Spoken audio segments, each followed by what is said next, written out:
Tibet teachers say, actually Tibetan government teachers, they say, for every virtue that we do, two things to remember. One is setting at the outset, and one at the end. At the outset, setting proper motivation, and at the end, dealing the merits properly. So here, for this day, setting proper motivation, visualizing Bodhichitta, His Holiness the Dalai Lama, and all the Buddhist personalities is based on this. As loving, caring, and embracing. I also visualize your two grandparents for the Bodhichitta Retreat, your two grandparents and all of them and children, while the demonstration is getting outside, where you're living out, all of this life is small children.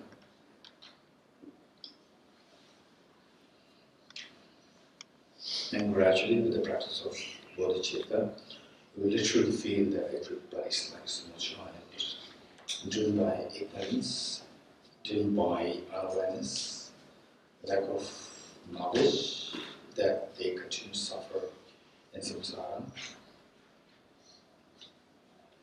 And the purpose of this practice coming together is to awaken the hidden treasure within us, also referred to as the nature. And for that, we need to apply a relevant attitude to remove the mental defilements, which obscure this incredibly precious Buddha nature. And there are mental lessons to this which we study. And this the wisdom must be supported by very powerful driving force of the Bodhicitta. And this Bodhicitta, to feel this enormous affection towards others, just determine how much you feel the pain on yourself. And this determines how much you can empathize with others. So, feeling pain on yourself, pain of samsara, and wanting to get away from this is known as renunciation. In other words, Bodhicitta must rest on the spirit of the renunciation. So, with this mind, I request Aditi to start the morning practice.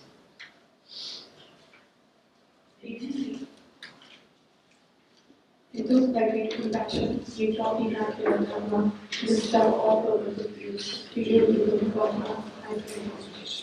It was by great compassion, we taught in our Dharma, this thou all over the views, to you to the Dharma, I pray. And this by great compassion, we taught in our Dharma, this thou all over the views, to you to the Dharma, I pray. Taking refuge and generating Bodhicitta.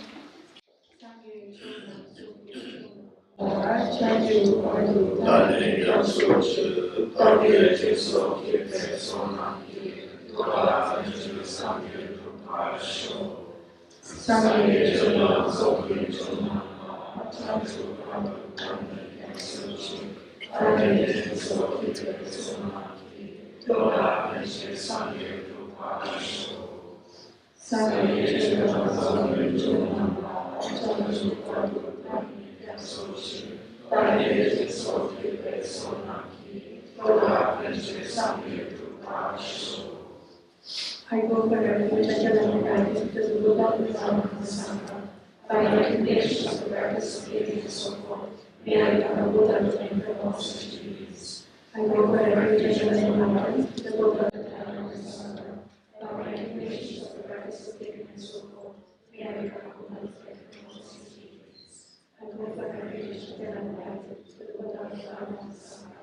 By recognition of the practice of living and so forth, may I become a Buddha with the all such duties. In the Buddha's origination, there is no ceasing, no arising, no annihilation, no permanence, no coming, no going, no separateness, no sins. I prostrate to the cosmic Buddha, the stream of all teachers, the one who taught to cease, the stream of the languages.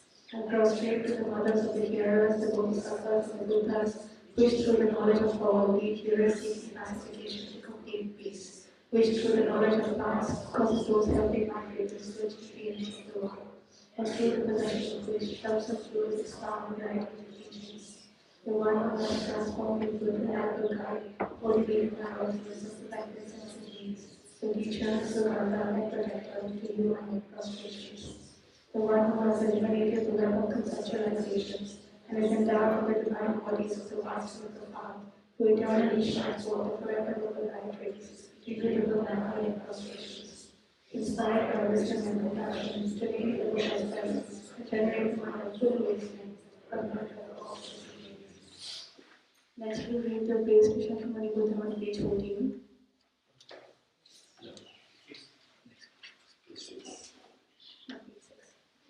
Page 6. The essence of dependent origination mantra.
Meaning of the Tender Nimbu mantra.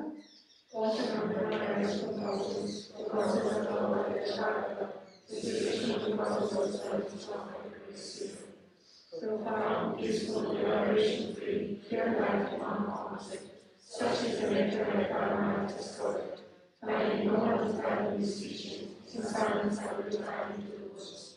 Beyond alternate support and expression to the perfection of wisdom, it is one more and one series of nature of space.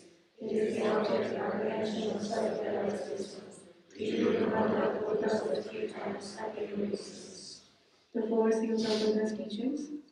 All composite things are impermanent. All contaminated things are the nature of suffering. All phenomena are the nature of emptiness and selflessness. Transcending sorrow is peace. The Guru is the Buddha, the Guru is the Dharma, likewise the Guru is the Sangha. The Guru is the source of everything awesome. I go for refuge in the Guru. By the sound of the vibrant drum of Dharma, with the great four peaks of senses, I beseech you to guide me in the teachings until the end of the The Buddha does not watch the negativities of faith, nor does he hold their mistakes for his hands. His spiritual revelations are not transferable. It is not teaching the truth of substance that things are liberated. With holy hands I beseech the Buddhas of all directions to shine the light of Dharma from all over the instructions on parting from the 4 attachments. If you are attached to desire and rewards spiritual realization, if you are attached to samsara and rewards renunciation, if you are attached to exercise and the strength of Bodhichitta, if there is grasping, you do not have to be. Page 14.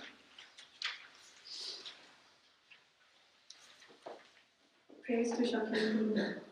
To the founder, the endowed transcendent destroyer, the one beyond, the full destroyer, the completely perfected, fully awakened being.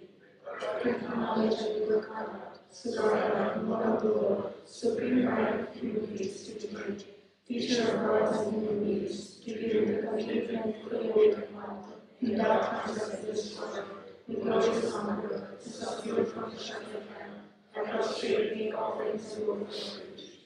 When, O supreme amongst humans, you are born on this earth, you placed outside this Christ, and said, I am supreme in this world. To you, who are wise and prostrate, with pure bodies, all human people, wisdom of the and commandment, faith that bases in the 3 words, winner of the best, Lord, to you I prostrate. With the supreme science raised as a spotless being, color and gold, to you I prostrate. Just be like you, the equals are God, incomparable wise Son, to you I prostrate.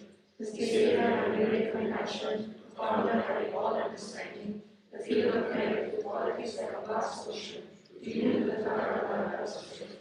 The purity that frees one from attachment, the virtue that frees one from the programs, the one heart is the one purity, the Lord that satisfies us prostrate. Those who are liberated and also show the path to liberation, the holy field qualified with realizations, who are devoted to the Lord, kiss us, to you the Son prostrate. Do not commit any wrongdoing actions, perform only perfect virtuous actions, subdue your mind thoroughly. This is the teaching of the Buddha. A star, a visual operation, a female plan, an illusion, a drop of dew, or a novel, a dream, a cloud, even Shakti's and such. Through these merits, these sentient beings attain the nightfall of sleep, subdue the flow of force, and be delivered from samsara's ocean, but drop by the waves of aging, sickness, and death. Page 29.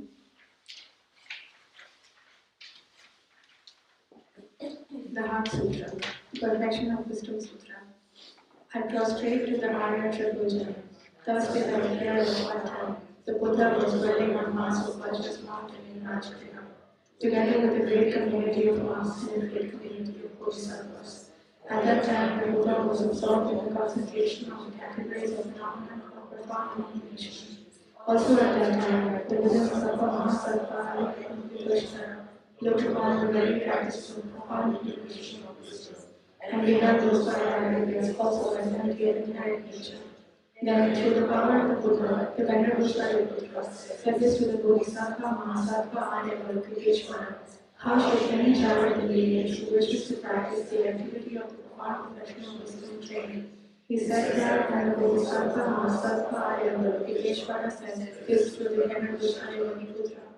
Shariputra, a son from the lineage or daughter of the lineage who wishes to practice the activity of the profound professional wisdom should look upon it like this. Correctly and repeatedly beholding those five ideas also as empty of inherent nature. Form is empty, emptiness is form, emptiness is not other than form, form is also not other than emptiness. In the same way, feeling discrimination, compositional factors is consciousness and empty. Shariputra, likewise all non-duality. Without doubt, there is this unproduced, unseen, stateless, non-velocity, non-efficient, non-fulfilled. Shariputra, therefore, it mentions that there is no form, no feeling, no discrimination, no composition factors, no consciousness, no eye, no ear, no nose, no tongue, no body, no mind, no visual form, no sound, no smell, no taste, no object of touch, and no phenomenon. There is no higher void than so all of no embodiment, and no other consciousness of it. There is no universe, no extinction of the universe, and so on, including no aging and death, no extinction of aging and death. Similarly, there is no suffering, origination, cessation, and path. There is no solid wisdom, no being who is alone on duality. Shariputra, therefore, because there is no duality, Bodhisattvas without the professional wisdom, the mind without aspiration, and thus without faith. Having completely passed beyond error, it reaches the end of the Quran.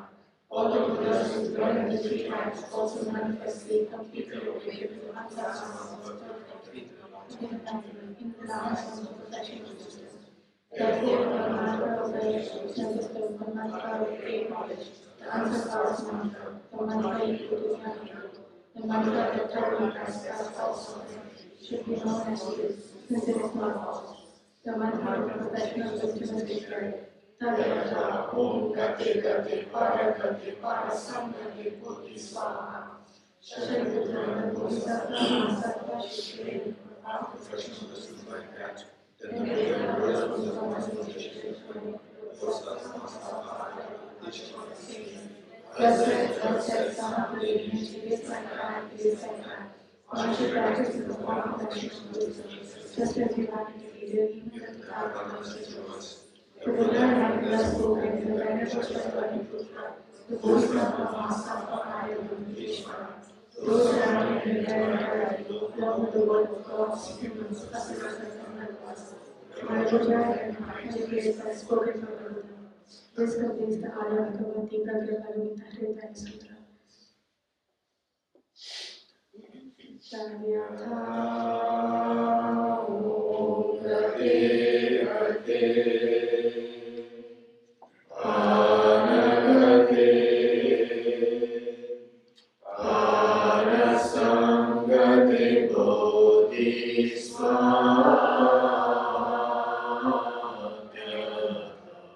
Om Gate Gate Paragate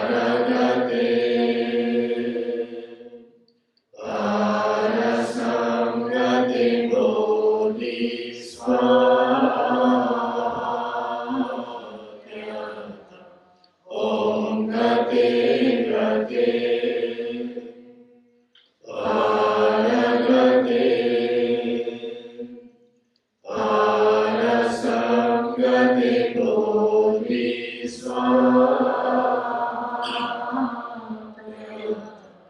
Om Gate Gate Paragate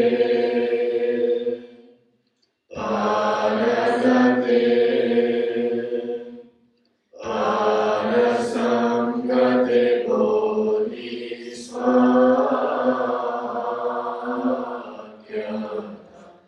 Om Gate Gate Paragate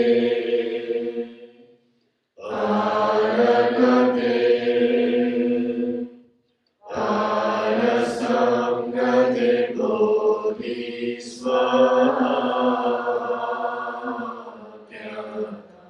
Om Gate Gate Paragate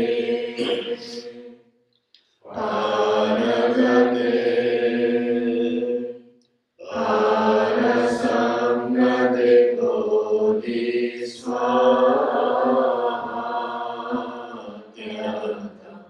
Om Gate Gate Paragate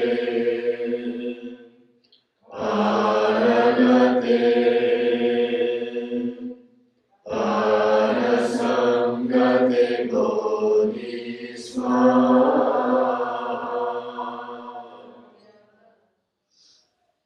By the teachings of the three supreme beings possessing the power of truth, may inner and outer hindrances be transformed, may they be dispelled, may they be modified, may they be purified, may all negative forces opposed to the Dharma be completely pacified, may the host of 80,000 obstacles be pacified, may we be separated from problems and conditions harmful to the Dharma, may all enjoyments be in accord with the Dharma, may auspiciousness and perfect happiness pervade this space now. Next we read from page 35. 8 verses for training the mind. With the determination to achieve the highest aim for the benefit of all sentient beings, which surpasses even the wish-fulfilling dragon, may I hold them to your ever times. Whenever I interact with someone, may I view myself as Lewis and not someone, and from the very depths of my heart respectfully Buddha the first speaker. In all my deeds, may I probe into my mind, and as soon as mental and emotional occasions arise, as they endanger myself and others, may I strongly confront them and avert them. When I see beings of unpleasant character, and those oppressed by strong negativities, suffering, may I remove the layer for their sacrifices as a sign of discovery ritual treasure. When others out of jealousy treat me wrongly with the foolish slander and scorn, may I take upon myself the defeat and offer to others the victory. When someone whom I love or with whom I have faced great hopes mistreats me in extremely hurtful ways, may I regard him still as a precious teacher. In brief, may I offer benefit and joy to all my others who directly and indirectly. May I all hurts and pains of all others. In all this, may I am defiled by the stains of the Eightfold Heightened Service. And may I recognize in all things pleasant visions, devoid of clinging, released from bondage. Lamas who cover love and dedication prayer was given. From the new relations past to space, there are last and multi with this effort. May it achieve with Buddha, allow those whose minds and minds are guided by ignorance. Page 42. 37, sorry. 7 living practice. Page 37. I bow down to the youthful I am Manjushri. You, the Buddha, is the lion's most for the freedom in present, past, and future. In the worlds of 10 directions, to all of you, institutions of my mind, I bow down. With the energy of aspiration for the Bodhisattva way, with the depth of deep respect, and with as many bodies as atoms of the world, to all the Buddhas which we ancestry, I bow down. And every particle has millions of particles. Each remains the host of Bodhisattvas, and I am confident the sphere of all phenomena is entirely filled with Buddha's mystery. With infinite oceans of grace for you and portions of sound in the aspects of my voice, I sing the breathtaking essence of Buddha and celebrate all Bodhisattvas. Beautiful flowers and naked gardens, sweet music, scented words, and gospels, sparkling lights and desire incense, I offer to you for response to Buddhas. Fine dress and fragrant perfumes, sandalwood powder, heathwicks, cosmos, and wood. All wonders of fragrance spectacularly and offer to which victorious comes. With transcendent offerings, fearless and vast, with profound admiration of all the Buddhas, with strength of conviction in the Bodhisattva way, I offer and bow down to all Buddha's souls.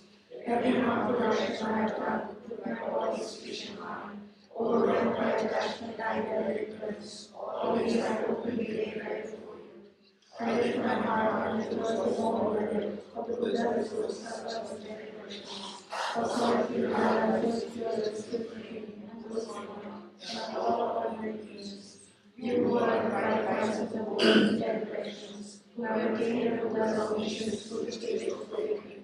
All you who are my guides, please turn the supreme wheel of Dharma. With master and awareness request, you can catch the Nalanda. Please stay with us for the countless numbers and passions of the world. For the happiness and well-being of all wonders of samsara. Whatever is right merit and may have accumulated by deep concentrations, offering and blessing, rejoicing and requesting of the Buddha's saint.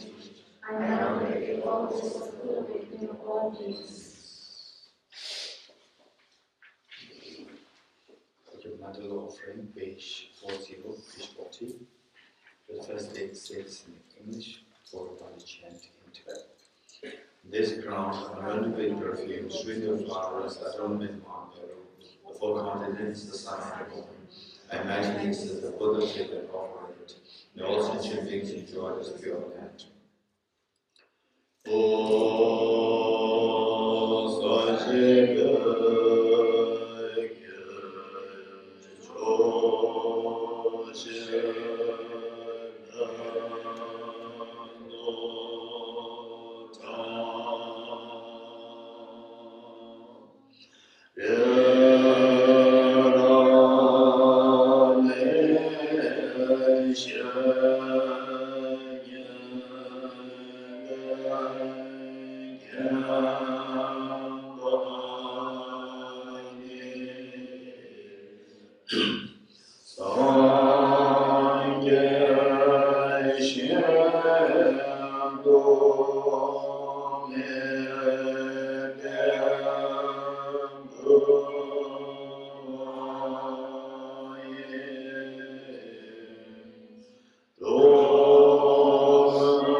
The four dharmas of Venerable Gampopa.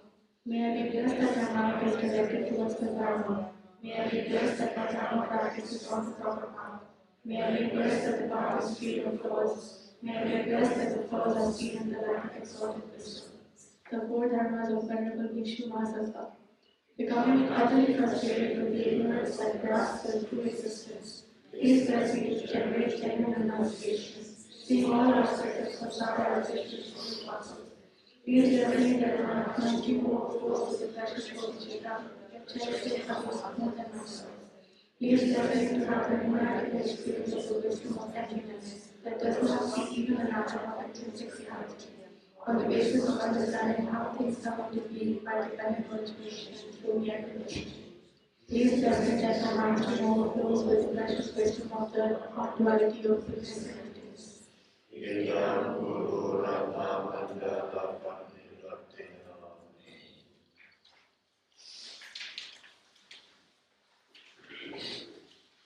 Page 42, the foundation of all good qualities by Lama Tsongkhapa. The foundation of all good qualities is the karma of perfect Guru. Correct devotion to him in the fruit of the path. By clearly seeing this and applying great effort, please bless me to rely upon him with great respect. Understanding that the precious teaching of the speaker is found only once, is greatly meaningful and is difficult to comprehend. Please bless me to generate the mind that unceasingly day and night takes his lessons. This life is as impermanent as a water bubble. Remember how quickly it decays at death comes. After death, just like a shadow follows the body, the law of worship does not wash the sound of soul. By my comment and explanation to this, please bless me to always be careful to abandon by exercise and activity, and accomplish all worship deeds. Sometimes pleasures are unsatisfying and unreliable. Seeking them is the door of all suffering. Recognizing these shortcomings, please bless me to generate a strong consciousness of liberation. Likewise, by your God, mindfulness, alertness, and great consciousness, the root of the teachings is the secret of emotional cause. Please bless me with honest essential practice. Just as I have fallen into the sea of samsara, so I will all under my great feelings. Please bless me to see this, fail to free Bodhichitta, and carry responsibility of freeing my great feelings. Even if I develop Bodhichitta, but I don't practice the teachings of morality, I will not achieve enlightenment. With a clear recognition of this, please bless me to practice the Bodhisattva with great energy. Once I have mastered the practice to know objects and thoroughly analyze the meaning of reality, please bless me to generate quickly within my life, dignified by calm mind and mysterious mind. Having become a pure vessel by training in the gentle path, please bless me to enter the holy gateway of the fortunate ones, the supreme Lord of Maker. At that time, the basis of accomplishing the true attainments is keeping pure hearts and smile. As I have become firmly convinced of this, please bless me to correct these thoughts and presence of my life.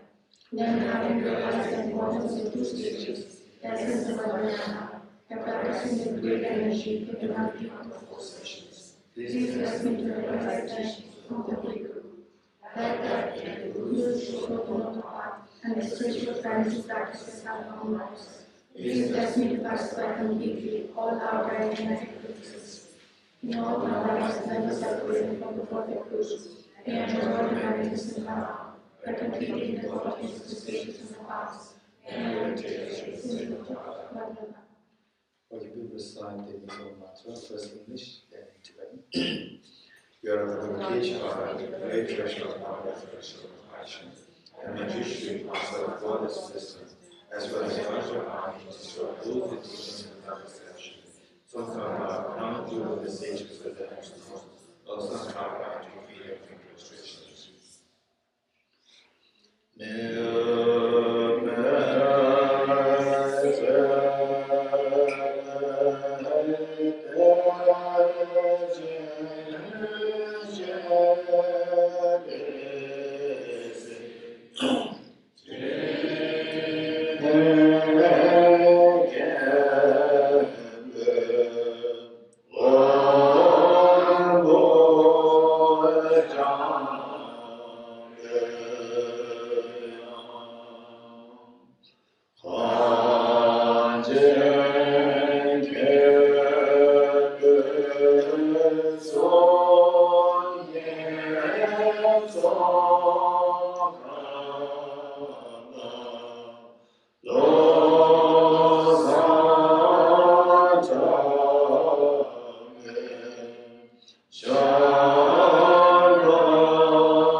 Your reputation of a great treasure of non-referential compassion, and may usually master of flawless wisdom, as well as much of harmony, so those with demons without exception, so Maha, you to the stages that there is no, O Santrapa, at your feet and make prostrations. Thank you. Okay. And next, generating the month of Consummate Yoga.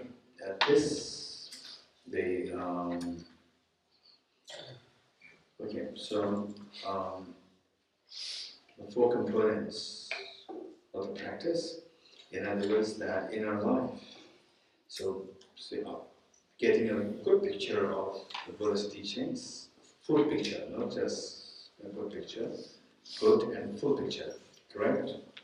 And complete and systematic. Once you get this, then wherever you go is fine. Say you can be on your own, you can be in a group, you can be the center, or you can be in the Theravada group, or Chinese tradition, Tibetan Buddhism, wherever. You can go anywhere as long as the complete picture is there, correct information, complete information, systematic information is there. You can be anywhere, and some people, they also prefer to be on their own, because that it says that if you want to run long, you have to be with others. If you run fast, go on your own. This is what the people say. So therefore, that way, just see sometimes, actually it's good for me also, to be very honest. I don't know what it's like, and to be in a group, do a practice, and yes, on my own, I can do it quicker, and at times I can focus on the areas where I'd like to focus. But collectively, there's a force there which is very powerful, which again you will not get it when you do on your own. When you do on your own, there's some degree of the freedom to focus on which one you do. These things are there, but the point is that what we're doing now, this is the complete, we say correct, complete and systematic, and with this in mind, then wherever you go is fine. So within Tibetan Buddhism, there are many traditions, it's fine. Sakya, Kaiku, Nyingma, Gelu, Chana, wherever you want to go is fine. The thing is that it's about your well-being, it's not about tradition. Let's not forget it. It's not about tradition, it's about your well-being. Finally, your Buddha nature must be awakened to the fullest, to the quickest, to the fullest. For that matter, we require the correct information, complete information, and the systematic info. Once you have this, then wherever you are is fine. And then particularly sometimes you feel more associated with, for example, like the other teachers, whatever teacher we never know. Sometimes, so wherever fun, the things about is your well-being, and for that, the complete correct and complete information that's required. So what we're doing, just see that, and that in your life, these are the things that you are minimum doing. If you're doing minimum of what we're doing now, then you are not deprived of something important. Alongside the say some they take some empowerments, and then of course don't hurry to take empowerments.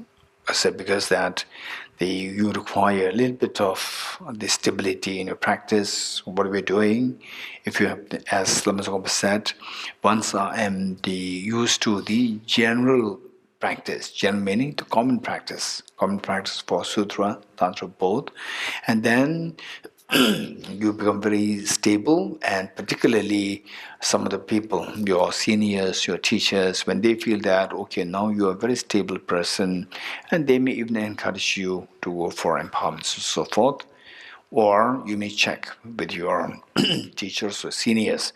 Seniors doesn't mean there's somebody who has been into Dharma for many years. Those who have been into Dharma with the correct information, complete information, systematic information, and being very serious and where others respect. So when you see such things, then even seniors will be very helpful to guide you. So till that point, do not hurry, because the hard-baked people, they will say, empowerment, tantra, you will never get it later on. This only once in a lifetime. All these things gossips will come out, can drive you crazy. And at the end, you end up nowhere.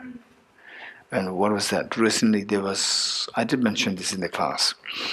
There was one girl who sent me a message saying that this is one of the worst things. So how they go into the different things, and then entering them into the lion's den. Entering them into the lion's den. What is lion's den? You are deliberately going there, and the lion may eat you up, and then you end up in a problem. Then I see my message saying that I entered into something, some tradition, and now she's in a big problem. What should I do? Scandalous problem. So in the first place, I always have been warning that don't just be like a dog in a meat. You know how the dog in meat? When the dog meets the meat, what happens? No time to think, like this. If you do like this, then you end up into the lion's den. Be very cautious. There's no problem. Go anywhere is fine. Go there with the caution. Go there and see, what's the environment like. Environment will tell you a lot what the tradition is like, whether it's good or it's harmful. Environment will tell you a lot. The people around, what they are. They're selfish, competitive, and then just sidelining you. You're a newcomer. Who cares? Money, power. I'm this power. I have this. I'm in this position, or how much you have money. If these things are there, there's not a healthy society. It's not a healthy society. Once there's one Malaysian Indian monk, Indian and Malaysian monk, and he was organizing a program big program for His Holiness in India, and he's very exposed with a great exposure to the world. So there's one Indian group who is very simple, have no idea about organizing big program, but they want to organize big program for His Holiness. And then luckily the Malaysian Indian monk, he is their friend. And he's guiding them. I'm very impressed how he's doing. And finally, after the program finished, then he came to me and just shared with me the programs. And he said that His Holiness and His Holiness's group, and there was another big man with his group. Big man came to receive blessing from His Holiness. And the big man was really, really big man. with the group. And he could see the stark contrast between the group of His Holiness, entourage members of His Holiness, and the entourage members, that big man. He said, His Holiness's entourage members, what are they like? Say, you're so worried, this is the program of His Holiness, and then the Bodhi and the entourage members, they're all telling them that, don't worry, do what you have to do for us, don't worry, we'll take care of ourselves. There are a lot of things for you to do, don't worry at all, be calm. This is what His Holiness's entourage members, everybody was telling like this to them. Whereas the other group, entourage members, the boss, what he would say like, entourage members saying that, where is this? We don't have good food. Is this a place how we have to stay? Complain. He could see the contrast between these two things. He was say, wow, this is the difference in the leadership. Where His Holiness is so compassionate, the entourage members, they automatically become compassionate, very sensible. There may be some complicated people. But these complicated people, if they're in another group, they'll be 10 times more complicated. It's amazing. This is how we have to check whether you're in the right place or not. And this poor girl, she has spending our retreats minimum 3 or 4 times. And I don't know, she ended up there. And she said, Geshe-la, I have to tell you something very important. I said that, please, in future, take care of yourself. Take care of yourself, don't be like a dog in a meat. And then you end up into a lion's den. This is a warning that I need to give you. Okay, but having said this, what is important is now what is meant by complete practice. So these are 4 points that we need to do. 1, shamatha practice, and I'll already explain why these 4, constituting your practice with these 4 elements makes the practice complete. I explained already before why these 4 things are required, not more nor less. The first one is shamatha meditation, single point meditation. Then number 2 is renunciation. Number 3, bodhicitta. Number 4, wisdom of emptiness. And then you end with taking the aspiration Bodhisattva vow. Perfect. And for those of us who are seniors and who have already received the Bodhisattva, full-fledged Bodhisattva vow, that you have to take it with the help of a teacher first. You have to take it with the help of a teacher, and once you take it, then later on you can take it on your own. Okay, but what we are doing here is not the full-fledged Bodhisattva vow. Full-fledged Bodhisattva vow, to take that, you require to have some experience of Bodhicitta. And there are several conditions given there, and it's not that easy. So therefore, you should be prepared yourself with the practice of Bodhicitta, universal compassion based on 2 methods which you want to study. So unless you have some stability of the Bodhicitta experience, not that you have to have the Bodhicitta full-fledged, but at least that the last 10 years and today, last 20 years and today, you see that you're growing. This mindset of compassion. And I never experienced before. Now I'm experiencing this, and it will not happen overnight. It's a matter of years of practice. When you feel that, okay, now I could feel that my mind is really expanding. And earlier, small things which would trigger irritation within me out of selfishness, now I can understand it. I can feel the pain of others. I can feel that others also, they deserve your compassion. And then you are not, in fact, you feel that you are wiser, your thing is broader, you are more compassionate, and then they say, instead of seeing things, why this is not happening to me, or why this is not happening to her, why this is not happening to him, and then you empathize. So where you see that you're growing. When that happens, then is the time for you to take the full-fledged Bodhisattva vow.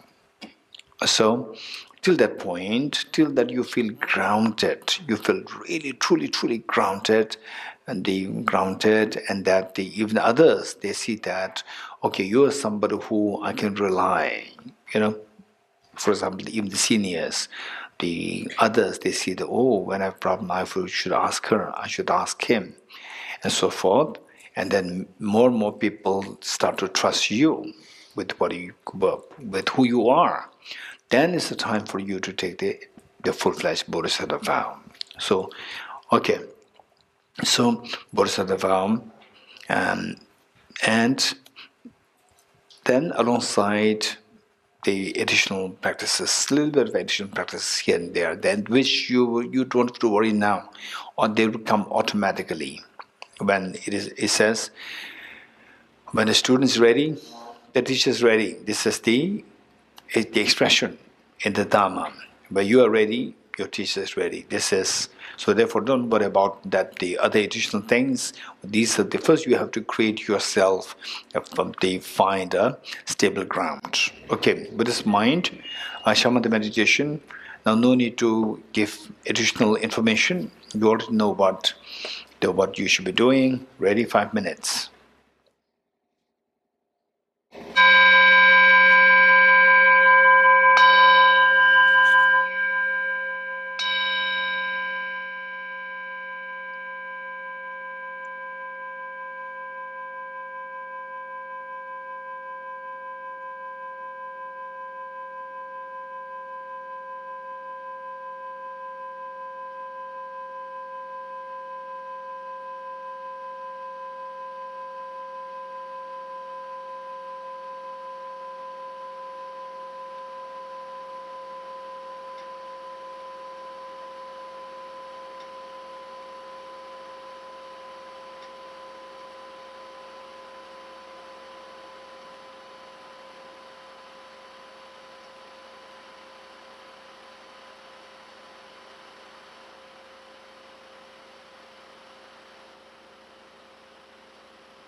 Okay, next renunciation.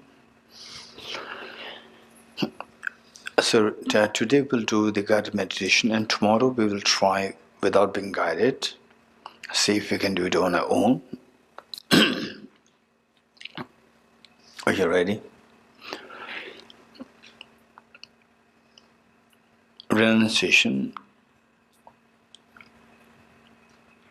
Renunciation is to renounce the miseries. It's not to renounce happiness, to renounce the miseries. To renounce the miseries, when you know how to renounce causes of the miseries, the Buddha taught, Ye dharma hetu prabhava. All these phenomena arise from the causes. And what the causes are is taught by the Tathagata.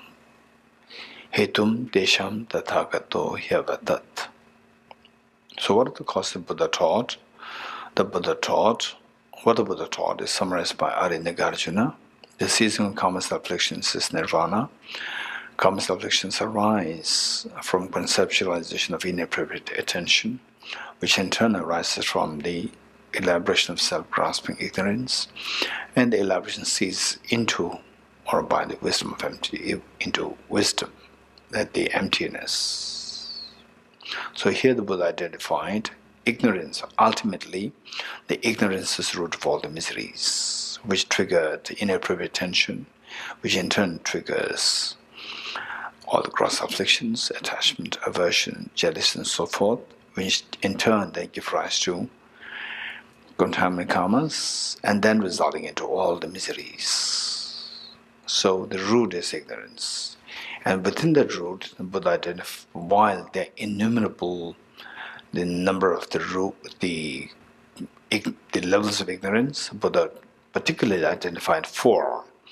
Ignorance which misconceives impermanent phenomena as permanent, ignorance which misconceives impure things as pure, ignorance which misconceives miseries as happiness, and finally, ignorance which misconceives what is selfless nature as of selfhood. To counteract the 4 kinds of ignorance, Buddha taught the first 3 seals and the 4th one as a resultant state of the experience of the eradication of the 4 kinds of ignorance. First, the Buddha taught all composite things impermanent. Composite referring to anything which is composed of material parts or directional parts and temporal parts, parts in time.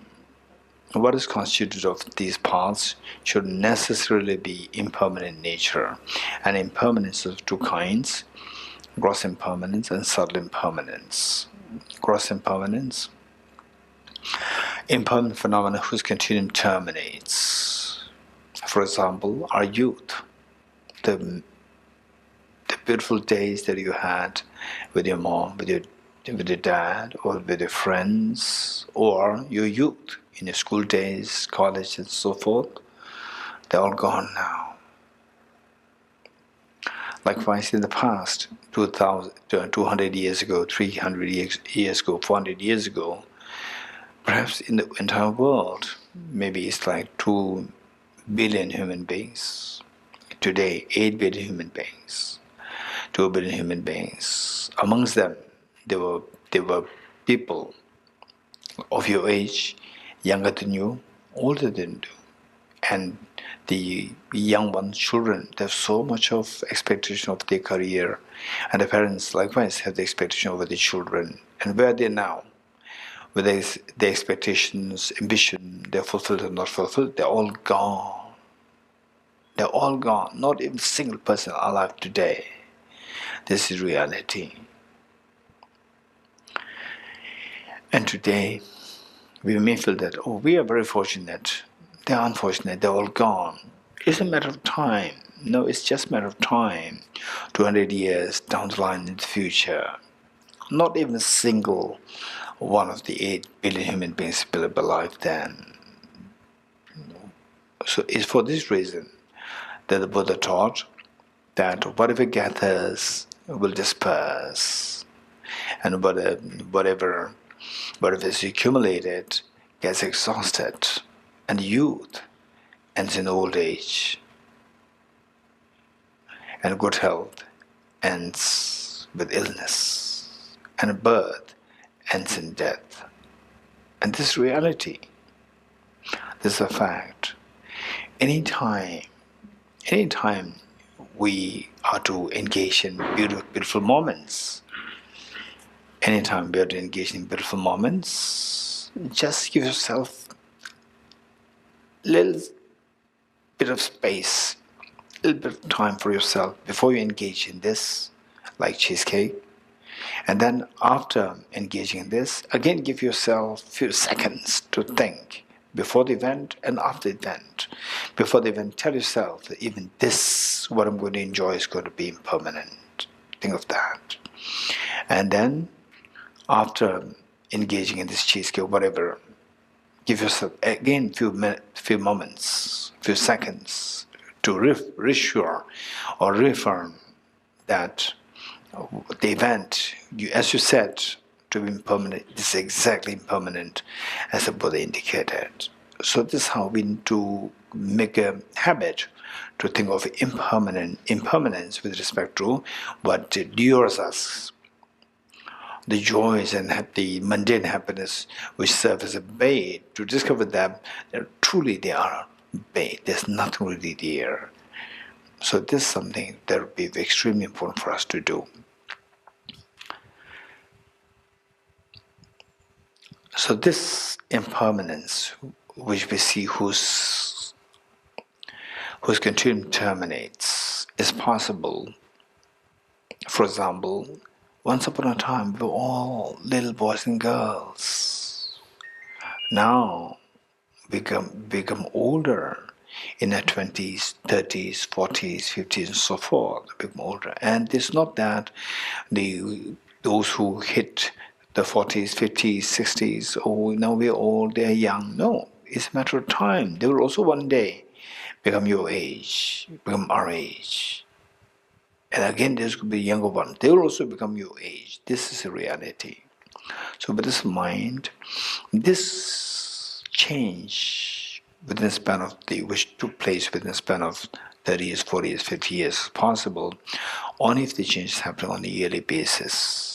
And change that you see on the yearly basis is possible only if the change is happening on the monthly basis, weekly basis, daily basis, hourly basis, minute by minute basis, second by second basis. Yes, whatever change that you see, very gross ones are possible. Only within that there is what is known as the change second by second. And change on the second level is quite visible. We can see the second hand of the clock. Tick, tick, tick. This is the change that you see.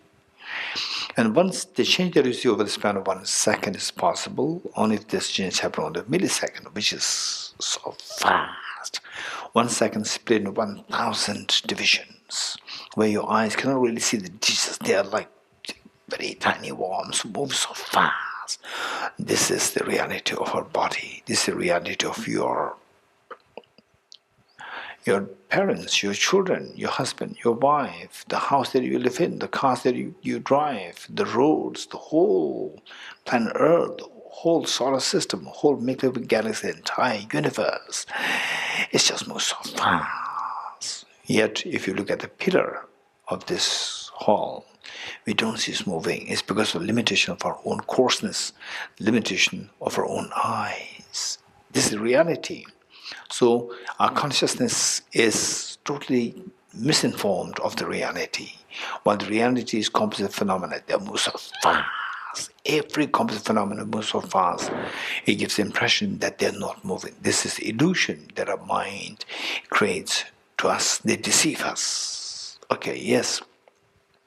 To practice this now and then, every now and then, in a very systematic way, not jump directly to the momentary change, but from the very gross, the change that you see within the span of like 10 years, 20 years, happening so because of the change that we see within the span of the year, possible because of monthly, weekly, and so this is how we're gradually, and the reduced to the smaller and smaller, subtler and subtler level of the changes. Okay, now you see that all composite phenomena, they move so fast. And of course, just one day practice will not lead you anywhere, but do it constantly and if possible, once in a while sit for a personal retreat. Not necessarily like whole, you said 10 years and so forth, that's best. But the best would be to start something from small, let's say like a 1 week retreat. Or if you don't get such holidays, then like long weekends, like 3 days. And if nothing works, even 1 day is also fine. Give 1 day, but don't expect that something will happen. 1 day, and again the next time. Gradually your mind will be settled in the retreat, and then you'll be inspired to do like 3 days, 1 week, or 10 days, and so forth. On these two, particularly, all composite things are impermanent, and all contaminant things are self-nature. That'll be extremely beneficial. Then gradually you start to feel the difference within your mind, changes happening, to see the world very differently. So this is where all composite phenomena, they are momentarily undergoing change. The momentary change involved is known as subtle impermanence. So once you get this feeling, the realization that all composite phenomena, they are momentarily changing is so scary. Very scary. Initially very scary, because we never thought this way. The whole world appears so static in their own ways. Now you discover something very different. It's a revolutionary experience for you. Yes. Imagine it's like you being thrown into a very fast moving train. What do you feel? The faster the train moves, the more the fear. Why? We don't know where the train is taking us. And who decides where this train is taking us? This very fast moving train. A train driver. If the train driver is your mom and your dad, of course he'll take you to pick the spot.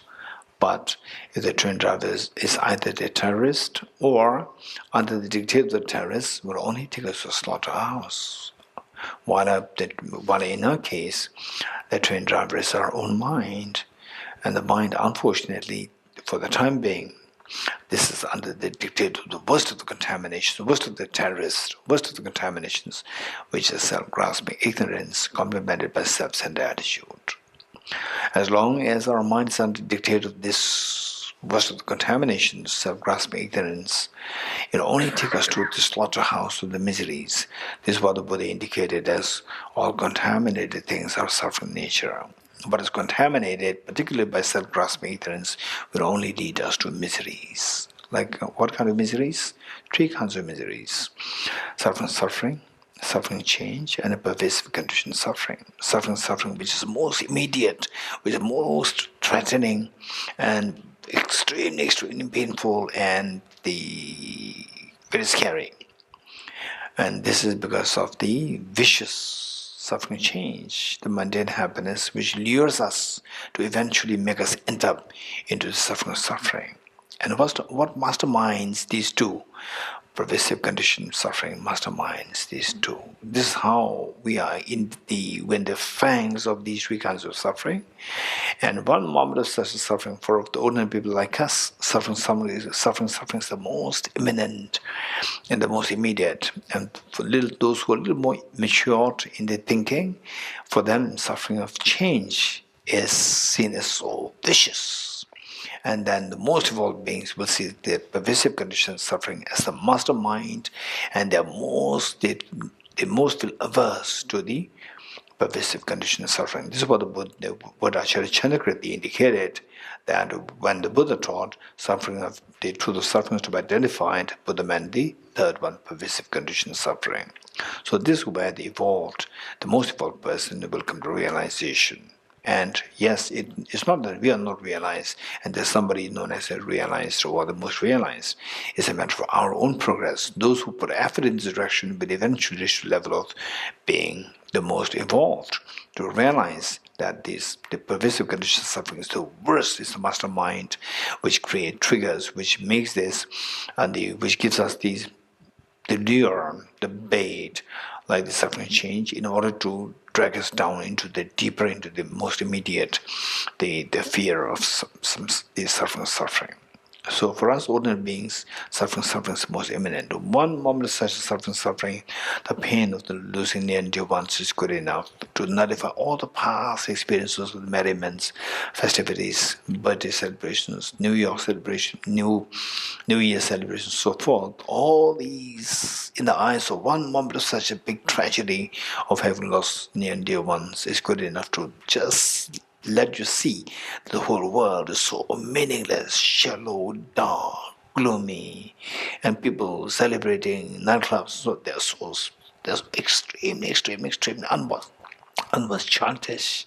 This is what you'll feel. Yes. When will these such miseries stop?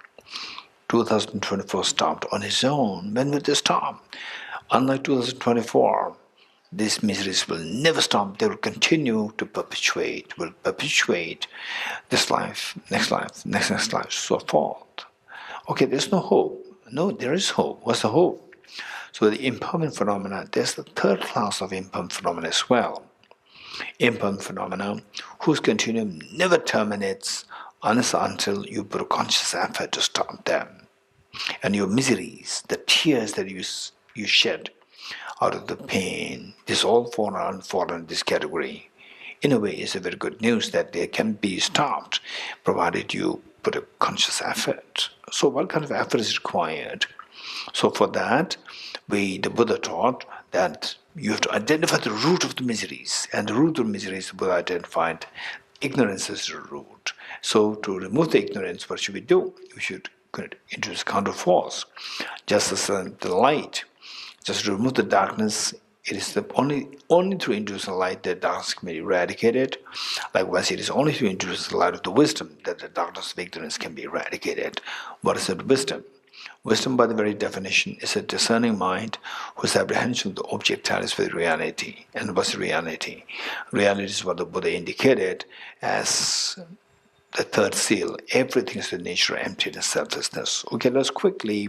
So since that, today we're going to explain what emptiness is. Thus far, we have just gone to the surface or the basic introduction, the groundwork for the emptiness.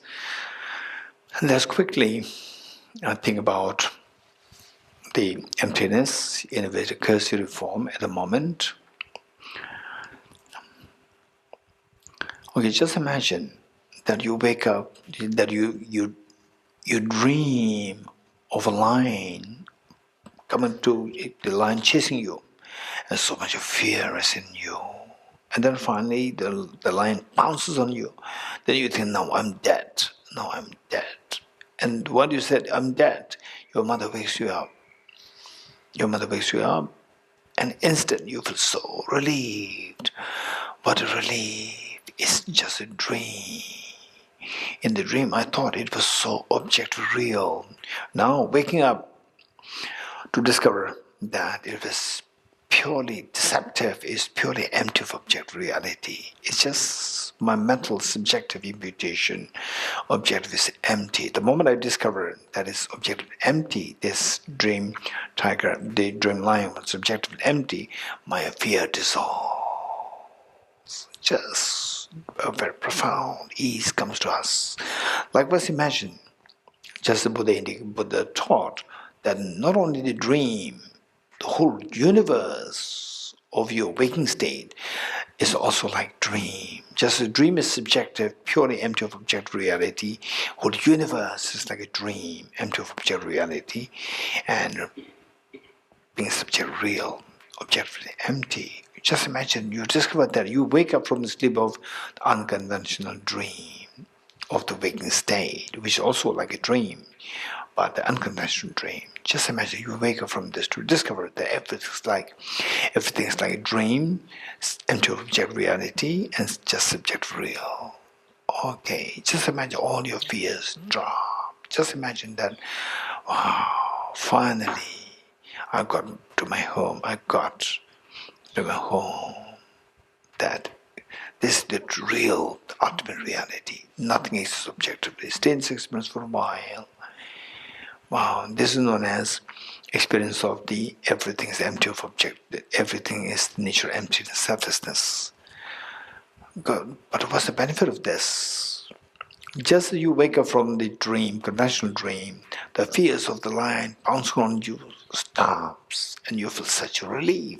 This is exactly what happens here. You wake up from the sleep of an unconventional dream of samsara and all the fears of samsara drops. All your sorrows are transcended.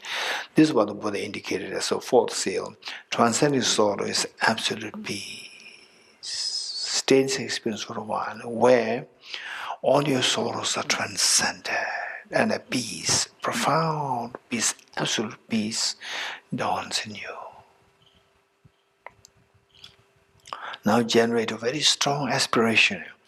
May I forever remain in the experience of this emptiness of objective reality, where all my sorrows are transcended.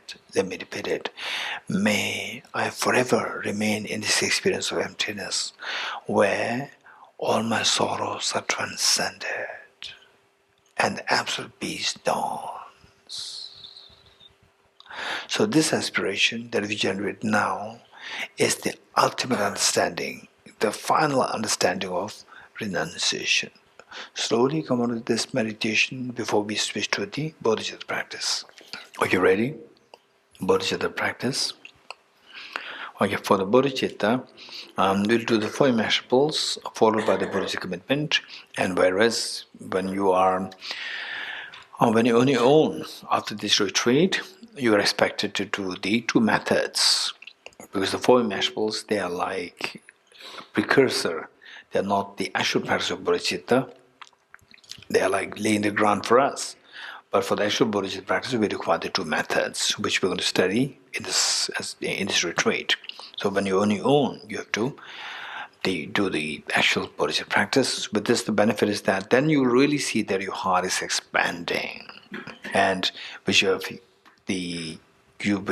never experienced before, you'll start to feel that it's actually literally expanding, but don't expect it to happen within a span of 1 year, 2 years, 3 years. It'll take time. But if you don't do that, it'll never happen. And time flies. Time flies, 5 years, 10 years, just time flies. So whereas if you continue to do this, while you see time flying, but you see that your mind is now changing. You become an extremely happy person. As you grow older, you become a happy person. Otherwise, as you grow older, you start to miss your youth. That's very sad. It's an indication of our having wasted our youth. Whereas as you grow older, you become happier. Instead of missing youth, you see youth is like a small child. So now I'm feeling happy. That is the mark of you having used your time productively. Okay, ready? Again, the four immeasurables also, maybe tomorrow or day after tomorrow, we'll do it without being guided. So today we'll do it guided. So when I say that we're going to do it without being guided in the days to come, which means that while being guided, just be mindful of how it is being guided. So at least for the next few months or 1 or 2 years, you continue with this, how it is guided, and later on when your knowledge becomes really good, then you can do that based on your taste. Okay, ready? For the Bodhicitta practice, this universal compassion, we require the blessings of our Buddhist Bodhisattvas, because these are the beings who have really experienced this journey of the universal compassion. We require a lot of blessings, a lot of inspiration from the Buddhist Bodhisattvas. Just visualize all Buddhist Bodhisattvas, particularly Bodhisattva who for the first time on the planet Earth taught this universal compassion Bodhicitta. And today we have His Holiness the Dalai Lama as a living embodiment of the Buddha. Let us think of these two their teachers. And all the Buddhist Bodhisattvas that you can think of, and imagine that your two parents, and all of them members, and all the sentient beings who otherwise don't get a chance to practice these, you inspire them to be with you, to practice this with you. First, immeasurable loving kindness. And as I already indicated in the earlier days, that this practice, oftentimes some of my friends report to me that this practice seems so superficial, that my mind does not really resonate with what this practice is. This practice says, I'll take the response for others, but I don't really feel it. So, never mind. This is the meaning of the practice. Therefore, we require practice, we require training. It is like practicing the music. When it's first practiced the keyboard, the music, I say, although you mimic your teachers, which keys to press, only noise comes out, no music. And keep doing it, and gradually it changes into a very beautiful music. This is how the mind changes. So let us be very positive. With this mind, just try to follow as much as possible to invoke the experiences to the best you can. And even though it may not resonate fully, it doesn't matter. This is the meaning of the practice or the training. Immeasure loving kindness. How good would it be that all my dear mother sentient beings are endowed with happiness and the causes of happiness.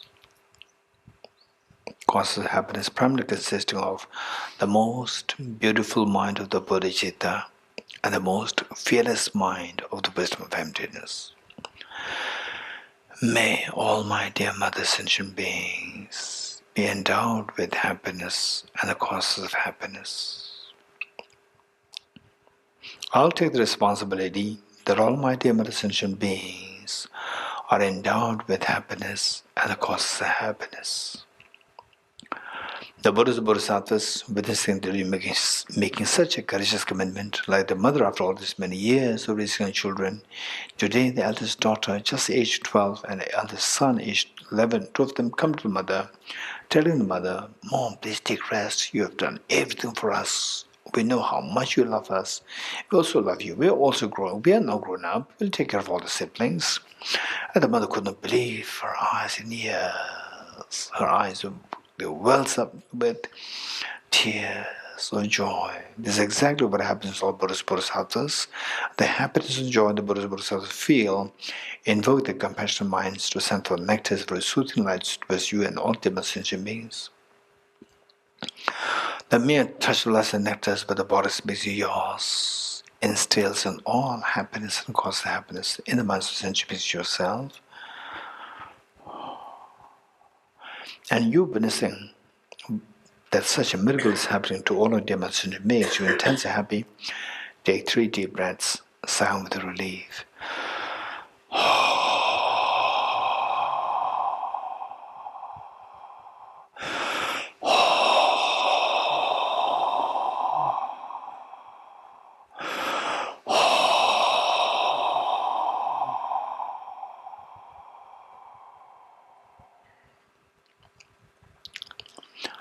Immeasurable compassion. How good would it be that all my dear mother sentient beings are freed from suffering and the causes of suffering. Cause of suffering primarily consisting of self-grasping ignorance and self-centered attitude. May all my dear mother sentient beings be freed from suffering and the cause of suffering. I will take the responsibility that all my dear mother sentient beings are freed from suffering and the cause of suffering. The Buddhist Bodhisattvas, witnessing that you are making such a courageous commitment, the intense happy and proud for you, this pride and happiness invoke their compassionate minds to send forth nectars for soothing lights towards you and all demon sentient beings. The mere touch of lesser nectars for the bodies beings yours, washes away all the miseries and the cause of miseries from the minds of sentient beings yourself.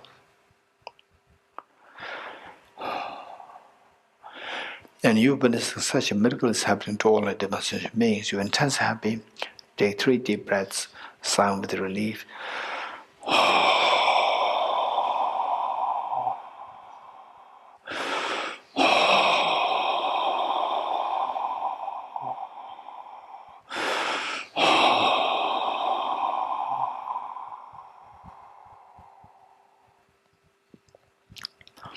Next, immeasurable joy. How good would it be that all my dear mother sentient beings are never separated from happiness and the causeless happiness that they endowed with. May all my dear mother sentient beings never be separated from happiness and the causeless happiness that they endowed with. I'll take the responsibility that all my dear mother sentient beings are never separated from happiness and the causeless happiness that they endowed with. The Buddhas and Bodhisattvas, witnessing the making such a courageous commitment, the intense happy and proud of you. This pride and happiness invoke the compassionate minds to ascend for the nectars of sweetness towards you and all the messenger beings. The mere touch of the nectars with the body space yours stabilizes the happiness and it causes the happiness that the beings are endowed with. And you, witnessing that such a miracle is happening to all the dimensional beings, you are intensely happy. Take 3 deep breaths, sigh with relief.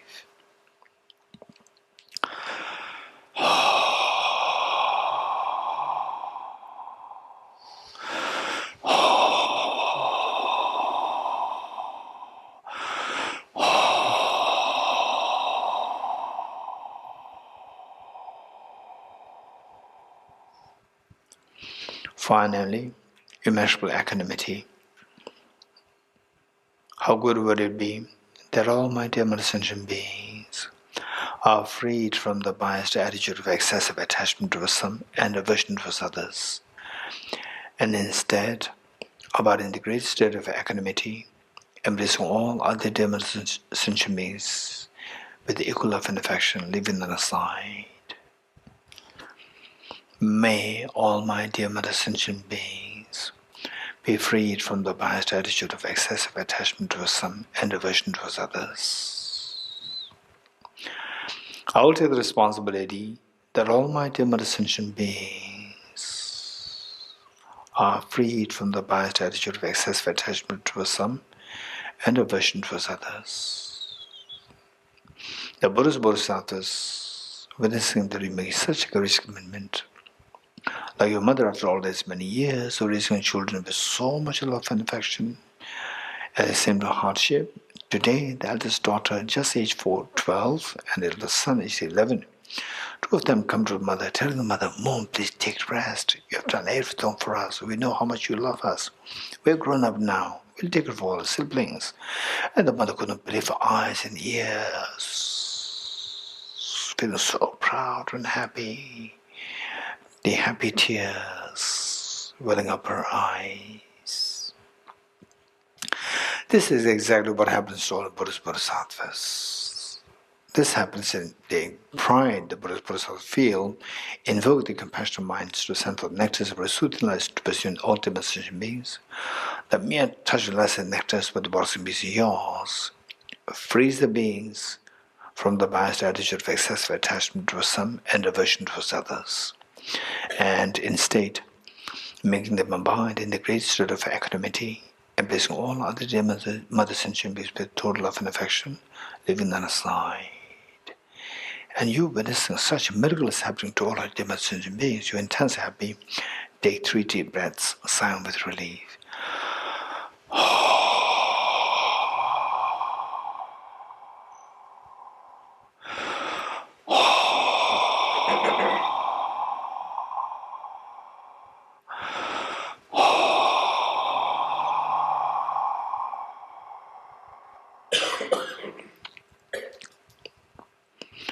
Underscoring all the 4 immeasurables is unconditional love towards all the beings, and imagine that you are looking at the eyes of each of the beings with total love and affection, to the extent that each one of them feels themselves as so special in your eyes. It's just about this experience of the unconditional love, universal love, unconditional love that you feel towards all the beings. And this unconditional love is the foundation for you to generate Bodhicitta, which in turn is what germinates to awaken the hidden treasure within you, that you become Buddha for the benefit of sentient beings. So precious. With this mind, with folded hands, let us make a Bodhicitta commitment 3 times together. May I become Buddha for the benefit of all my dear mother sentient beings. May I become Buddha for the benefit of all my dear mother sentient beings. May I become Buddha for the benefit of all my dear mother sentient beings.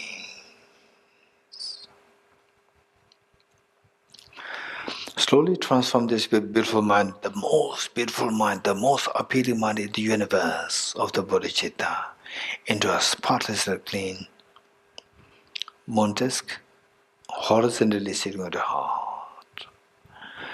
Okay, it's amazing that we made such courageous commitment to become Buddha for the benefit of all demonstrating beings. But remember, no matter how much you squeeze a handful of sand, no oil comes out. Yes, I know that. I'm not like a handful of sand, I'm like a full handful of sunflower seeds, squeezing which oil does come out. I have the Buddha nature within me. If this were the case, how come that it is never manifested since time primordially till today? Yes, it's all because of that I'm being deceived by the two demons, self-grasping, ignorant, self-centered attitude. And today I'm disillusioned by that. I'm going to eradicate these two at any cost. What I'm going to do? I'm going to introduce a very powerful remedy. What is that remedy? The remedy is known as the non-dual wisdom of emptiness of the Arya Bodhisattvas. What is that like? Okay, just let us quickly retrieve the experience of the emptiness of objective reality the way you did as the third of the four seals. Just imagine that you wake up from the state of ignorance of the conventional samsaric world, samsara, to see that nothing exists objectively, they all come from a mind, like the dream line. The moment you wake up, to discover that dream line is just coming from mind. It's empty from the objective, from the object, which allows your mind to feel total rest and the fears drop. This is exactly what happens now. This wisdom is to see that nothing exists objectively. It gives you ultimate peace in your mind. All the fears drop. Okay, slowly transform this, the most fearless mind of the wisdom of emptiness, into a spotless, clean, thumb-size white Vajra. And this white Vajra vertically sits on the moon disk of the heart. Now it's amazing, you are so fortunate, you have the blaze of the non-dual bodhicittas. The moon is symbolic of the conventional bodhicitta, which wishes the greatest aspiration to become Buddha for the benefit of sentient beings, and this guarantees your selfish, self-centered attitude is going to be exterminated.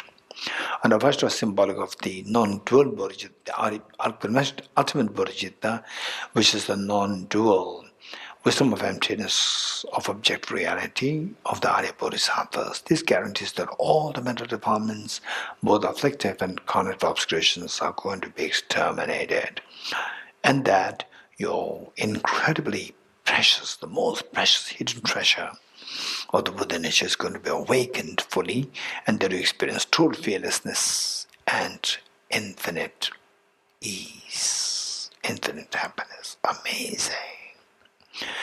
I'm so fortunate, meritorious. Yes, but don't forget that your two parents are suffering, that your family members, your children, they're suffering. All your dear mother sentiments are suffering terribly, and generate a very strong compassion towards them. And this compassion invokes the Vajramuni of your heart to multiply infinite number of times.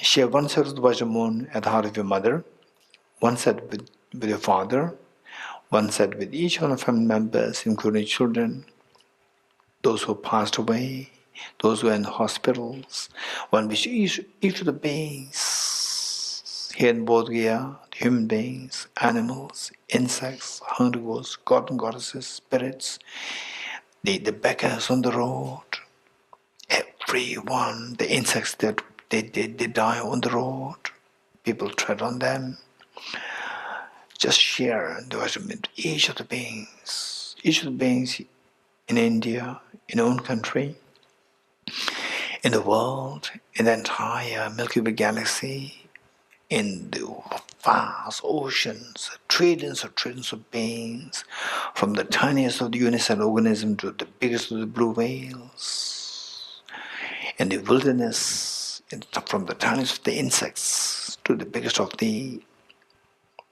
elephants and so forth.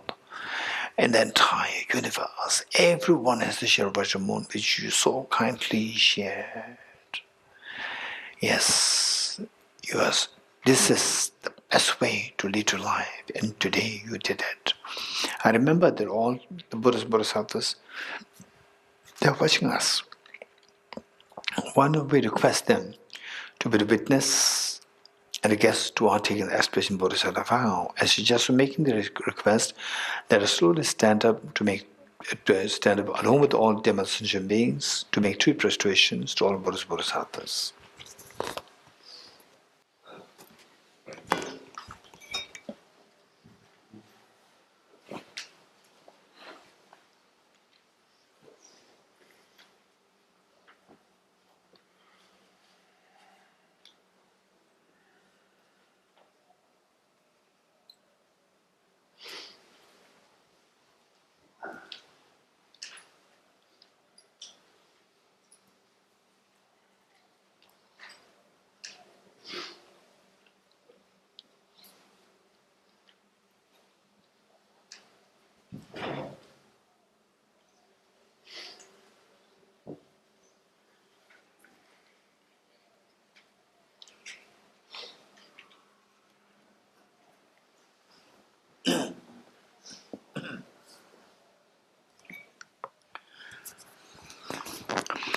Okay, those who have no issue with you, or who has no knee problem, backache problem, so forth, just if you can sit on the right knees. If you have any problem, then sit in the most comfortable position.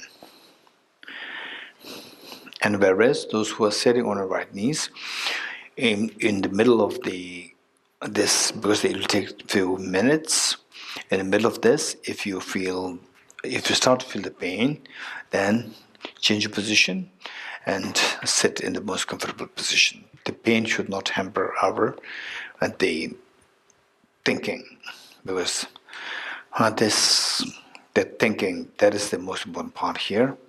Okay, so with this mind, let us turn to page 50. And okay, let me once again remind you the meaning of the verses. This is very important. And because of this journey of awakening your hidden treasure, this is the most important journey, the most important thing that you have to do in your life. There's nothing more important than this. And yet, how many people forget or leave aside animals, insects, hungry ghosts, God, and so forth? But amongst human beings, 8 billion human beings on planet Earth, how many know about it? They have no idea. So from that point of view, we have a huge responsibility to do it ourselves first, and then later to inspire all the demonstration beings to do the same, to extract the greatest purpose of life. So given that this is the most important journey, and the journey which we have never undertaken thus far, so we have no experience of this, we require the incredibly great support, and the greatest support that we can think of is the Triple Gem. First line says, I go for refuge to the Triple Gem. And now you have great support, but the journey involves the road. And if the road is blocked by the fallen trees, the boulders and so forth, you cannot enter the journey. So this road is none other than your own mind. This mind must be freed of the negativities which are like the fallen trees and so forth. They obstruct us from undertaking the journey. So how best to cleanse the negativities of the mind is by confessing the negativities. Second line says, I confess the negativities individually. And the road is clear, but if the car does not have fuel, again we cannot enter the journey. The car is none other than your own mind. This mind must have to be full of the fuel of the virtues. And how best to do that is by rejoicing in the virtues of others and yourself. So it says, third line says, I rejoice in the virtues of all beings. Now that the road is clear and the car has enough fuel, what kind of a journey am I going to undertake? The fourth line says, I hold the precious Buddhahood in my heart to manifest, the journey of manifesting my hidden treasure within me for the benefit of sentient beings. Okay, let's say this whole heart 3 times by contemplative meanings. I go for refuge to the triple gem. I confess the negativities individually. I rejoice in the virtues of all the beings. I hold the precious Buddha in my heart. I go for refuge to the triple gem. I confess the negativities individually. I rejoice in the virtues of all the beings. I hold the precious Buddha in my heart. I go for refuge to the triple gem. I confess the negativities individually. I rejoice in the virtues of all the beings. I hold the precious Buddha in my heart. The next 2 verses, invoking Gurus, Buddhas, Bodhisattvas to pay heed to us. The first verse says, in the history of humanity, who succeeded is in journey. Yes, in the history of humanity we see that once upon a time there was a Prince Siddhartha who succeeded in journey. Likewise, all the Buddhas of the past, they succeeded in this journey. How did they succeed? They succeeded by creating 2 factors. The first factor is the factor of generating very powerful motivation, bodhicitta, and the second factor, to materialize the aspiration, this aspiration, bodhicitta, they engage in the bodhisattva practices like 6 perfections and 4 perfections, making 10. If this is how they succeeded, I'll also follow the footsteps. I'll also create these 2 factors. Also generate very powerful motivation, bodhicitta, which we already did, and to materialize this aspiration, I'll also engage in the bodhisattva practices as much as how they practiced. So, this we're going to recite 3 times together wholeheartedly. Gurus, Buddhas and Bodhisattvas, please be here to me. Just as the previous Buddhas have generated the mind of Bodhicitta, and just as they successfully dwell in the Bodhisattva practices, likewise for the benefit of all sentient beings, I will generate the mind of Bodhicitta, and likewise shall have 2 successful train in the Bodhisattva practices. Gurus, Buddhas and Bodhisattvas, please be here to me. Just as the previous Buddhas have generated the mind of Bodhicitta, and just as they successfully dwell in the Bodhisattva practices, likewise for the benefit of all sentient beings, I will generate the mind of Bodhicitta, and likewise shall have 2 successful train in the Bodhisattva practices. Gurus, Buddhas and Bodhisattvas, please be here to me. Just as the previous Buddhas have generated the mind of Bodhicitta, and just as they successfully dwell in the Bodhisattva practices, likewise for the benefit of all sentient beings, I will generate the mind of Bodhicitta, and likewise shall have 2 successful train in the Bodhisattva practices.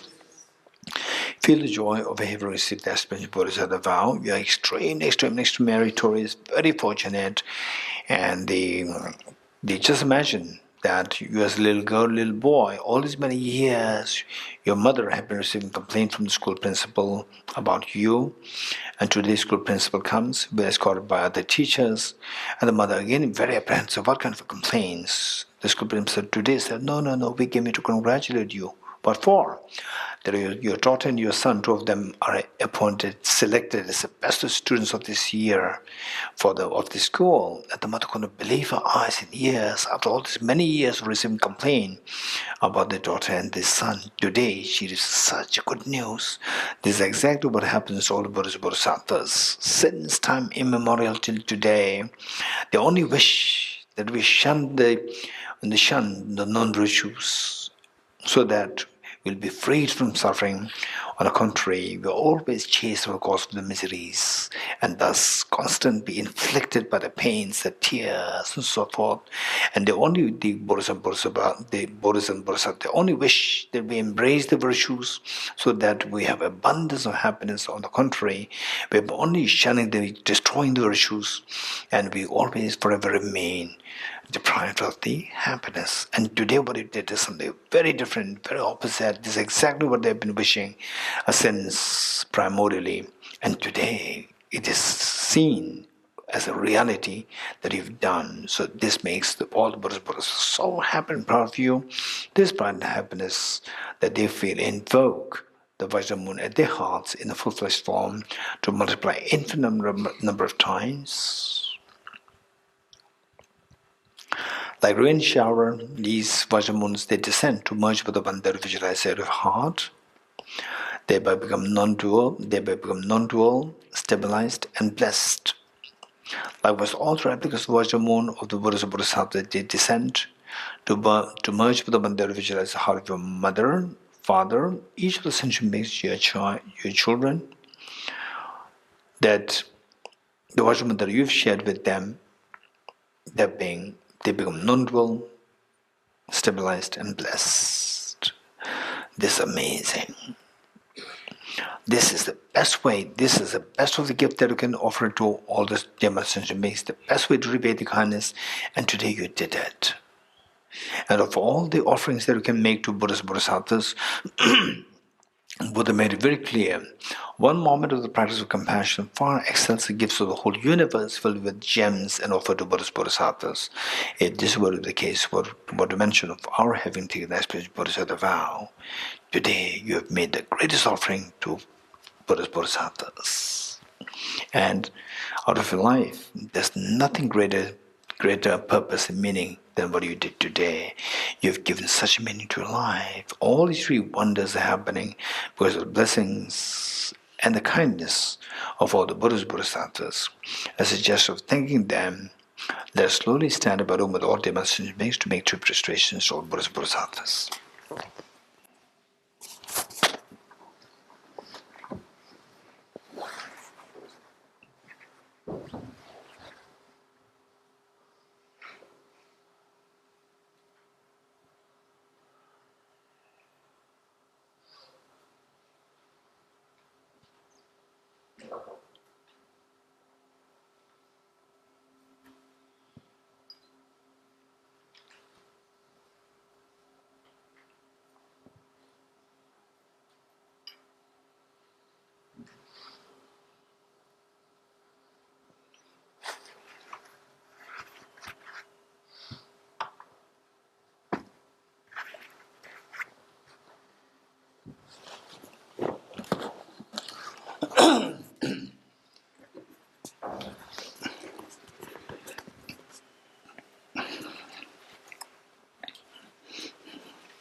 Okay, let us repeat this mantra 3 times. Om Sarva Yoga Chitta Upatayami. Om Sarva Yoga Chitta Upatayami. Om Sarva Yoga Chitta Upatayami. Om Surade Samayatam Ho Siddhi Vajrayata Sukam. Om Surade Samayatam O Siddhi Vajrayata Sukam. Om Surade Samayatam Ho Siddhi Vajrayata Sukam. Okay, so with this, let us turn to page 51. So this practice is the one which will truly bring about a change within the mind. And so this practice, for this we have to learn, we require the teachings. And then with the teachings you implement it in the form of practice. So study, contemplation, meditation on these 2 bodhicittas is so precious. And this life we met with this teaching, and the future lifetimes, whether we'll meet or not sure. Just think of the 8 billion human beings. We may think that this is so readily available, so you just sign up and you get it. And it's not like this 8 billion human beings are there. There are so many people, at times, people, some of them who may have greater the imprints than ourselves, but they don't get the chance to meet with this. I'm also very meritorious that I got this opportunity in this life to meet with this teaching. Each one of us, we are very fortunate that today His Holiness the Dalai Lama is still alive on the planet Earth, and we are breathing the same air, we are treading the same earth. This is so precious. What about next lives? Next lives, we have to include them in a form of very powerful prayer, and meanwhile, try best to practice these two in our life. If we just pray without doing anything, it will not work. So let's do our best to practice these two in our life. Plus, we include them in a very powerful prayer. Then the possibility for us to meet with the teaching is very high in the future. Okay. So with this mind, let's say this wholehearted 3 times together. Throughout my future lifetimes, may I always be guided by the compassionate Buddha and be able to uphold the true precious Bodhicittas even in the course of my life. Throughout my future lifetimes, may I always be guided by the compassionate Buddha and be able to uphold the true precious Bodhicittas even in the course of my life. Throughout my future lifetimes, may I always be guided by the compassionate Buddha and be able to uphold the true precious Bodhicittas even in the course of my life. And the following verses are for us to not only to meet with the Dharma. After having met with the Dharma, many people they don't take it too seriously. But if you don't take it seriously, what's the point? Then the Gadi is going to be very slow, and the whole purpose of stopping the tears of samsara will not happen. So we have to be very serious. Once connected with the Dharma, which itself is very precious, then once connected, then to make sure that we engage in the Dharma practice very seriously. So for that, joy should be the incorporated. Joy should be connected with the word, and the practice of bodhicitta. Bodhicitta and joy connected. Whenever we feel the joy, then there's rigorous engagement in this. So these are the following verses from Guided Bodhisattva's Way of Life to trigger joy when we think about the bodhicitta, 2 bodhicittas, wisdom, emptiness, and bodhicitta both. Okay, the 2 bodhicittas. In order to further increase this bodhicitta from now on, those with discernment who have lucid sees and awakened mind of bodhicitta in this way should highly praise in the following manner. Today my life has borne fruit, for having well obtained this human existence, I've been born in the family of the Buddha, and now one Buddha's children. Thus, whatever actions I do from now on must be in accord with the family. Never shall I disgrace or pollute this noble and unsullied race. Just like a blind man discovering a jewel in a heap of rubbish, likewise by some coincidence an awakened mind has been born within me. It's supreme ambrosia that overcomes the sovereignty of death, is inexhaustible treasure that eliminates all poverty in the world, is the supreme medicine that quells the world's disease, is the tree that shelters all beings wandering and tired on the path of conditioned existence, is the universal bridge that leads to freedom from unhappy states of birth, is the dawning moon of the mind that dispels the torment of disturbing conceptions, is the great sun that finally removes the mystic ignorance of the world, is the quintessential butter from the churn of the middle of Dharma. For all those guests traveling on the path of conditioned existence who wish to experience the abundance of happiness, this will satisfy them joy, and I shall place them in supreme bliss. Today, in the presence of all the protectors, I draw the world to be guests at a festival of temporary and ultimate delight. May gods, demigods, all be joyful. Okay, dedication prayer. I dedicate the merit das Katha, treasure realization that is in the prayers of Buddhas and the Bodhisattvas of 3 times, and to the upholding the doctrine of scripture and insight. May in all lives, through the fullest merit, never separate from the 4 wheels and minor vehicle, and from all the stages of the path, renunciation, bodhicitta, perfect in the 2 stages. From my 2 collections, vast the space that I've amassed, from working with effort at this practice for a great length of time, may I become the chief leading Buddha for all those who must express my blind of ignorance. Okay, Buddha Shakyamuni praise. Togge toje shaye riso cho shenge meto dege bonjomba serge tabo jebe ko shaye yebo kyola cha se lo oh mone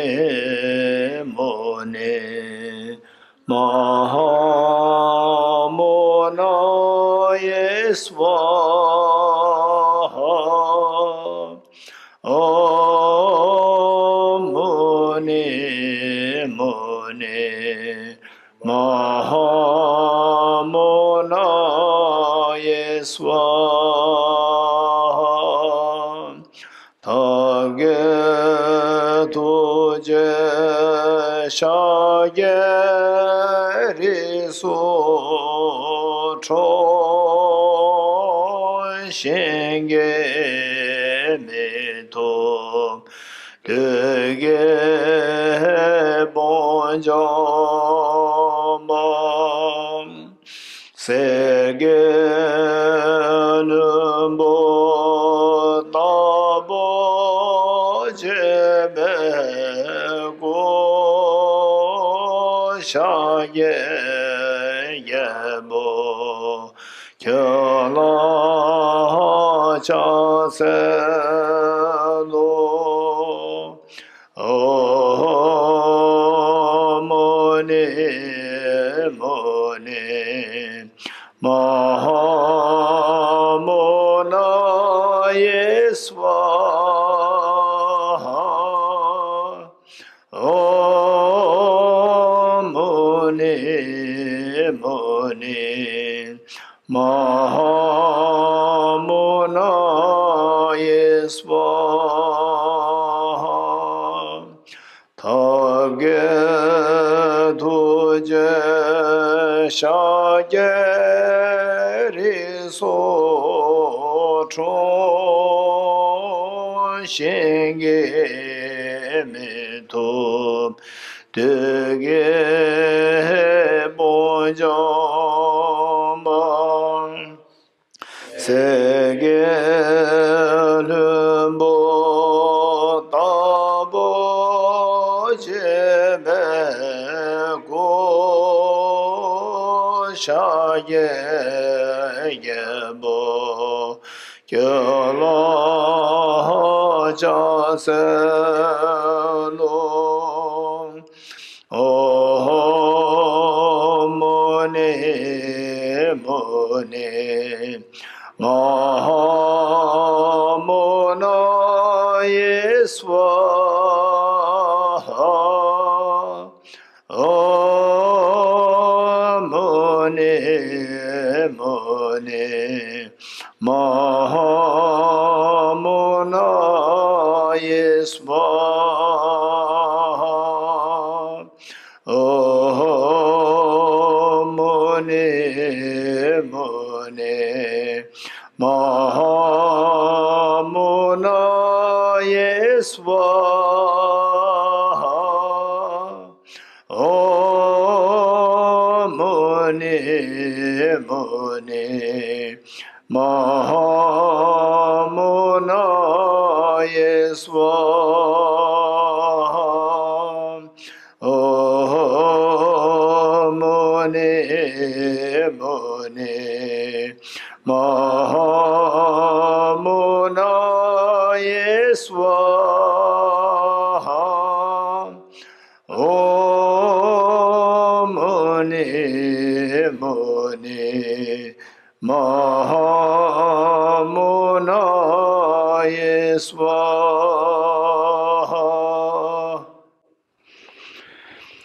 Three processions together.